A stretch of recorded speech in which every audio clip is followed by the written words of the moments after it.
Now, some of you may wonder why this is winning in the world economy too. And the reason it is, John Dalton, supposed to be North Secretary Dalton, that you may remember, because back when we first started the DLC in 1985, just to show that we're consistent, we did a paper. The first paper ever by the DLC was called Winning in the World Economy. And it was, there was a task force that was responsible for it, led by the late, great Senator and Secretary Lloyd Winston. First of all, welcome to you all. I'm glad you're here. I'm glad to see Chris Austin sitting on a small room because we got to bring all the Democrats here for Craig.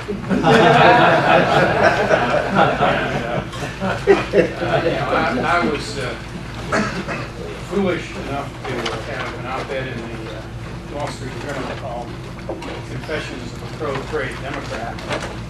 And actually, I want to say I've got more good response to that than anything I've done recently, but none from traditional Democrats. And that's a problem. This DLC project that Greg Meeks has led is a really critically important project, I think, for America, for the Democratic Party, and certainly for the DLC. Now, why do I think it's so important? I think it's important, first of all, because being a pro-trade Democrat, having a competitive strategy, competition strategy that wins the global economy, America is right. That is our most important domestic challenge to face. We're going to continue to be a strong, prosperous nation. We have to figure out how we're going to have an upward mobility track for ordinary people in the global economy. If we don't do that, our country loses, and over the long haul, our party will lose. And I don't care how much arm wrestling for labor voters in Ohio, candidates won the primary. So over the long haul, it is a losing strategy to try to put a fence around America on the economic issues. So the first reason that we should fight for this in the DLC is because it's right. The second reason is because the Democratic Party historically has been the party of expanded trade and open markets. Some of you who are as old as I am might remember that Smoot and Hawley were Republicans, and Herbert Hoover signed the Smoot-Hawley Treaty. And all those people who want to reclaim the legacy of Franklin Roosevelt ought to read his first platform, because the first plank in the 1932 Democratic platform was to restore the free trade system to help bring the world out of depression. So it's part of our tradition. A good friend of mine in the labor movement, after Greg was one of the courageous 15 Democrats who voted for Kaplan, sent me this nasty letter. And I called him and I said, what's this about? The members of your union actually benefit.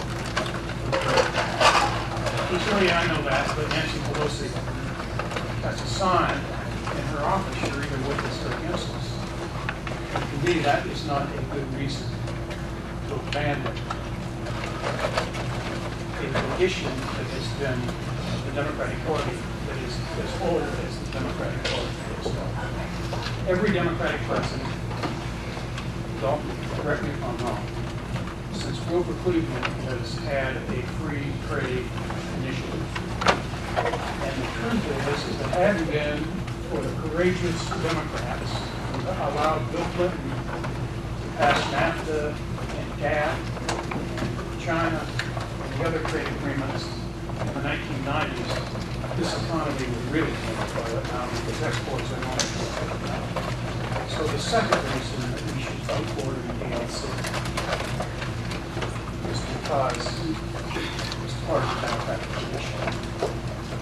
one of the things I hope we do in the DLC in this new era of 24-hour, 24/7 coverage and everybody trying to make, anybody can type and press a button on the internet happen.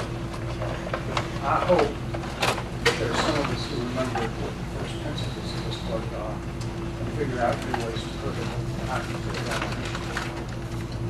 But the third reason that it's important that we do this is because if we don't do it in a democratic way, nobody will. The one thing I've learned is that in today's politics, political courage, doing the right thing when you have powerful forces aligned against you, is not a commodity with great supply. Some of you may know we started a DLC fellowship program. Late last year, we had a retreat at the Clinton Library for 3 days. Had 23 young, mostly young, upcoming elected officials from around the country, and we tried to work on with them on their leadership skills, on how they do tough things, on how they get around obstacles, to doing what they think is right. I got an email after this retreat from a young man who most of you don't know, but maybe a star something, named Steve Tabak. He's roughly 30 years old. He's the majority leader of the House of Representatives in the state of Michigan. A lot of you know that Democrats won in 2006 after a long hiatus. And what his email said to me, he said, the most valuable part of this training was talking about why political courage is so important and how you get around obstacles to do what you think is right. He said, every day I get up with an agenda that I know is right for me. And I know every day that some Democratic interest group is going to fight against everything I want to do, even though its own constituencies will be benefited from my policies.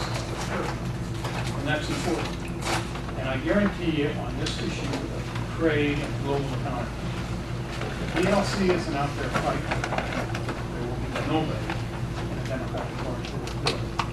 And that's why it's important.